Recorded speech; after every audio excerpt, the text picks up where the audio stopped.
தென் மாவட்டத்தை பொறுத்த வரைக்கும் அமமுக டிடிவி தினகரனா வி.கே. சசிகலாவான்னு கேட்டால் பொதுமக்கள் வி.கே. சசிகலாவை சொல்கிறாங்க. ஏன்னா கிட்டத்தட்ட ஒரு 45 வருஷமா தமிழ்நாட்டில் அவங்க பயணிச்சிருக்கிறாங்க. அவங்க எந்த ஆங்கிளில் சகோதரியாக பயணிச்சாங்க தெரியாது. அனைத்து அரசு அதிகாரிகளுக்கும் தெரியும். அதாவது 2 தலைமுறை, ஒருத்தன் குழந்தையா 40 வருஷத்துக்கு முன்னாடி பிறந்தாலும் இன்னைக்கு அவர் திருமணமாகி அவர் குழந்தை பிறந்து அந்த குழந்தைக்கு இன்னைக்கு கல்யாணம் பண்ணுற அளவுக்கு வளர்ந்துருப்பாங்க இல்லைங்களா. அந்த 2 தலைமுறையா திருமதி வி.கே. சசிகலா பார்த்துருக்காங்க. வி.கே. சசிகலாவுக்கு சமமா டிடிவி தினகரன் அப்படின்னு சொல்லி மிகப்பெரிய இருக்குது.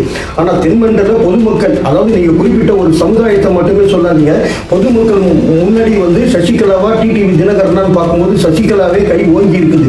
சசிகலாவே பெருமளவுக்கு வாக்குகள் கிடைக்கும். டெல்டா மாவட்டத்தை பொறுத்தவரையில் சசிகலா தான் முன்னணியில இருக்கிறாங்க.